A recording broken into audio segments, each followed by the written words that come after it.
बोलिए श्री सद्गुरु महाराज की जय। आवाज में दम नहीं है। श्री सद्गुरु महाराज की जय। श्री सद्गुरु महाराज की जय। नमो नमो सतगुरु नमो जासम को न आन परम पुरुष होते अधिक गावे संत सुजान।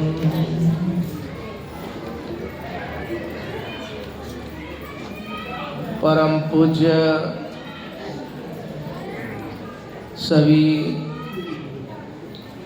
पूज्य बाबा गणों के श्री चरणों में नमन। आए हुए आगंतुक सत्संग प्रेमी सदात्माओं, माताओं एवं बहनों, देखिए हम लोग सत्संग में भी आए, ये भी कर्म है। इसलिए सत्संग में जिस उद्देश्य से घर द्वार को छोड़ करके यहाँ आए हैं, अगर ठीक ठीक कर्म कीजिएगा तो फल ठीक ही मिलेगा। और समझ लीजिए और क्या होगा। अभी हम लोग सुन रहे थे कि संसार में कोई किसी को सुख अथवा दुख नहीं देता है। सबको अपने ही कर्मों का फल भोगना पड़ता है। एक महापुरुषों ने बहुत अच्छा कहा, सुख दुख है मेहमान, दोनों का सम्मान करे जोरे भजे भगवान। दोनों का वही सम्मान करता है जो परमात्मा की भक्ति करता है। अब कहिए दोनों मेहमान कैसे हैं?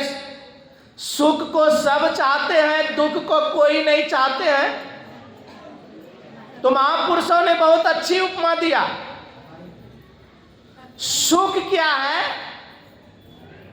हमारे ससुर हैं। सुख क्या है? हमारे दोस्त पिता हैं। दोस्त मित्र के मित्र पिता होते हैं ना। मान लीजिए कहीं से गुजर रहे हैं, आप लोग सब जगह से आकर के यहाँ रह रहे हैं। मान लीजिए आपका कोई पुराना अपना आदमी मिल गया और अभी फोन का युग है, फोन कर दिया कि मैं इधर से जमशेदपुर से गुजर रहे हैं, क्या हाल समाचार है? तो आप क्या कहेंगे? नहीं बुलाएंगे? आप कहेंगे कि आइए, बहुत दिनों से दरस परस नहीं हुआ है, हाल समाचार होगा। उसके स्वागत के लिए आप अच्छे अच्छे भोजन लाए, बर्फी लाए, मिठाई लाए, जो भी लाए। लेकिन आप जैसे उसको खाने के लिए दिए, आज उसके आगे में जैसे वो प्लेट आया तो कहा हमको तो डायबिटीज है, ब्लड प्रेशर है। बहुत जिद किए तो एक आध खाया। और उसके बाद जब जाने लगे, अगर आपका ससुर लगते हैं, जैसे भी लगते हैं, बड़े हैं, तो जाने लगेंगे तो भारतीय सभ्यता के अनुकूल उसको आप प्रणाम करेंगे। आप प्रणाम करेंगे, आपके परिवार पत्नी प्रणाम करेगी, आपके बच्चे प्रणाम करेंगे, तो खुशी के मारे 200-500 निकाल करके दे देंगे। आप खर्च किए थे 500, अब मिल गया 2000 मिल गया। तो आप तो ऐसे चाहेंगे कि ऐसे मेहमान आते रहे और खाता भी नहीं है और देकर भी जाता है। तो ऐसे सुख है। अब दुख क्या है? दुख है दामाद। दामाद जी आएंगे तो आप लोग पूरे एकदम प्रसन्न हो जाएंगे, दामाद आए हैं। उसके सेवा में आप उसके प्रसन्न करने के लिए अनेकों वैरायटी बनाएंगे, 1000-2000 खर्चा करेंगे। जब खर्चा करेंगे 2 दिन 4 दिन रहेंगे तो आखिर तो जाएंगे ना। अब जाने लगेंगे तो आप लोगों को प्रणाम करेगा तो तुरंत 1000 निकाल कर देंगे, 500 निकाल करके देंगे। अगर प्रणाम किया तो खाली हाथ कैसे भेजेंगे?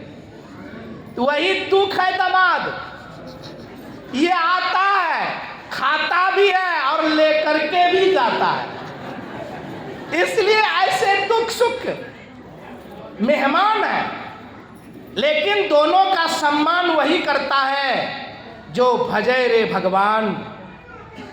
दुख सुख की घड़ियों सबके जीवन में आती है, आकर चली जाती है, अज्ञानियों के हृदय में क्षोभ नहीं पहुंचाती है, पर मूर्खों को नाच नचा डालती है। जो अज्ञानी है, जो अंधकार में है, जो 9 द्वार के अंदर में है, वो सुख में सुखी हो जाते हैं और दुख में दुखी हो जाते हैं, विचलित हो जाते हैं, घबरा जाते हैं। चाहे आप कितने पढ़े लिखे हैं, कोई संसार के कोई पद प्रतिष्ठा पर चले गए हैं और आप साधना करके 9 द्वार को नहीं समेट करके 10वें द्वार में जब तक प्रवेश नहीं कर लिए हैं, ये सुख और दुख आपको व्यापते रहेगा, मोहित करते रहेगा और इसी के प्रभाव में हम लोग पढ़ते रह जाएंगे। अभी सुन रहे थे, सुना रहे थे, ये वेदांत का ज्ञान है और वेदांत ज्ञान ऐसा है कि वो जो जिसको जान लीजिएगा ना अनुभव नहीं होगा। तो ज्ञानी कौन है? जो अपने को 9 इंद्रियों से समेट करके 10वें द्वार में लेकर चला गया है। सूरत संहारो, गगन चढ़ाओ, झिलमिल जोत जगाओ रे, ऐसा अगर जिसने कर लिया। इसलिए कबीर बाबा ने कहा, नदी किनारे घर किया, कर्जा करी करी खाए, अब करजदार जब मांगन आवे, घुसक नदी में जाए। तो जो जानने की कला को जानेंगे, ये शरीर से हम कर्म किए हैं, सुन रहे थे ना, क्रियमान जो कर रहे हैं वो बन रहा है, इस यही जमा हो जाएगा तो संचित हो जाएगा और यही प्रारब्ध हो जाएगा। पूज्यपाद महर्षि संसेवी परमहंस महाराज कहा करते थे, हम एक समय में 3 वृक्ष लगाते हैं, केला का, आम का और अखरोट का। लेकिन हम साल भर में केले के फल को खा लेते हैं, 4-5 साल में आम के फल को खा लेते हैं और मान लीजिए अगर हम अखरोट का भी उसी समय में लगाए हैं तो 2 फल तो खा लिए, लेकिन अखरोट फरता है 40 साल में और हम 50-60 वर्ष के उम्र में अखरोट लगाए हैं और हमारी आस्था वही है, अखरोट लगाए हैं जिसका मेहनत की है तो हमको भी फल खाते। शरीर छूटेगा तो आप उसी का वृक्ष के आसपास जन्म होगा आपका, चाहे जो चीज में हो जाए, और वो फल आपको भोगना पड़ेगा। तो हम कर्म 2 तरह का करते हैं। अभी सुन रहे थे, तुलसी तन यह खेत है, मन वच किसान, पाप पुण्य 2 बीज है, और जोई बुने सोई लिदा।